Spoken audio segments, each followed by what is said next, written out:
Hi, greetings, fellow hunters. More like it's Supernatural Season 1 now continues on with the episode The Benders.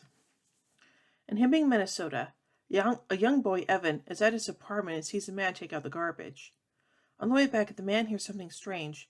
Needs to look into a car and gets pulled underneath. Later, Sam and Dean, disguised as state policemen, interview the boy and his mother but don't get anything.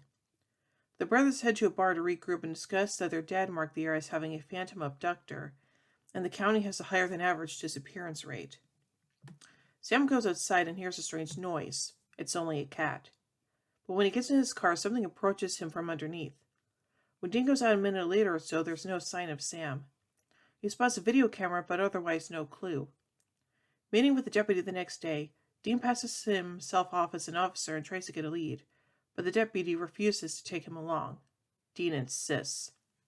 Sam wakes up in a cage while the local deputy gives Dean an image of a trailer pulling out of the parking lot just after Sam left the bar. An old truck passes by and gives off an odd noise that matches what the boy Evan described. Sam finds a prisoner in the next cell, the missing man, Alvin Jenkins. They're in a barn and two hooded figures come in and give them food. Sam quickly figures out they're people. They're just people, not monsters. The deputy quickly sees through Dean's impersonation as they track down the truck. The deputy considers taking him in, but reconsiders after Dean's desperate plea. Meanwhile, Sam must referee the electrical cable and Jenkins' cell door opens. Sam suspects something's up, but Jenkins ignores him. After he leaves, the cell door swings shut again and locked by a remote. Outside in the rain, Jenkins finds a knife and runs, but is ambushed by a guy. He keeps going, but another man takes him down, but then the two men drive him into a tripwire. Finally satisfied with their game, the men kill Jenkins as Sam hears his screams. Dean asks the deputy Kathleen why she's helping and reveals her brother Riley disappeared the same way. They track down the truck and Kathleen handcuffs Dean to the squad car before going to the house to investigate. She knocks on the door and a teenager, Missy, answers. The girl acts strange and just smiles at her, as her brother sneaks up and knocks Kathleen out.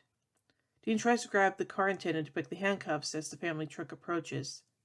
He manages to get it loose and gets the cuffs off as the two men, brothers, arrive and spot the car and take it away. Kathleen wakes up in a cell with Sam and Dean sneaks in. He reassures them, then goes looking for the key. In the basement, he finds a jar filled with the brothers' trophies, as well as photographs of them with their victims. Going upstairs, he finds a man cutting something while music plays on old Victrola. He stumbles across the girl, Missy, who stabs at him, pinning his jacket to the doorframe. She then calls for her dad, who shows up. Dean gets uncaught from the knife, and the two fight out until another family member clubs him over the head. They wake up Dean, and Pa Bender boasts about how his favorite hunt is human, and how they've been doing it for generations. They want to know if Dean's disappearance will bring more cops, and Dean gives the choice of selecting Kathleen or Sam. When Pa threatens to put out his eye, Dean picks Sam, but Pa simply tells one of his sons to shoot first Sam, then Kathleen. The brother Lee lets Sam out, but has a bracket from the cable he pulled down early and throws it at the guy. This buys him enough time to take out the guy and get his rifle, but it's busted. Pa and his other son Jared go out to investigate and find Lee unconscious and the power cut off.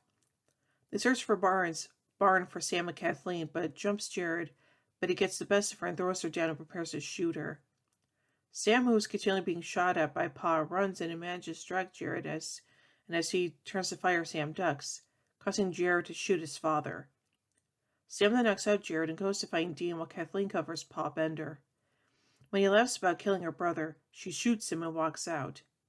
She meets up with Dean and Sam, who have locked up the girl, and claims she shot Pa trying to escape. Kathleen tells her brothers to hit the road before the cops arrive, and they go strolling down the road, arguing. About what, I wonder? So anyway, let's take a look at some trivia surrounding this episode. On the debut screen, when she searches up Sam Winchester, it says that he is 6'4". Alexia Fast, who plays Missy Bender, also appeared in season 7 when she played Dean's Amazon daughter. Sean Reese, the actor portraying Lee Bender, also appeared in Faith when he played Tall Deputy. While handcuffed to the deputy's car, Dean states that he wishes he had a paperclip. Dean used a paperclip from his father's journal to depict the lock on a pair of handcuffs in the pilot. Hibbing is also the setting for the sheriff's retreat in Season 10's Hibbing 911. Sheriff Donna Haskins lives in Hibbing, although she does not appear on this episode, which is a bit of a bummer if you ask me. Multiple actors and writers have stated that Misty Bender was the scariest thing from Supernatural. Yeah, I definitely believe them. This is the only episode in which a character references Winchester hunting rifles. And now finally on to some errors. The father tells younger brother to shoot him, or Sam, in the cage, but the next scene the brother lets Sam out. While Sam was talking with Alvin Jenkins in their cells, right after they were given food, you could clearly see a microphone move across the bottom of the screen. On the deputy's screen, when she looks up Dean Winchester, it says that he is 6'4", when in reality he is 6'1". The site of Deputy Hudak's car says Hibbing County, but there is no such thing. Hibbing is actually a part of St. Louis County. Huh, interesting. So yeah, I'd definitely say this is another really scary episode from Season 1. And again, there are so many scary episodes in the first couple seasons. It's unreal. So overall, I give The Benders 4 Angel Blades out of 5.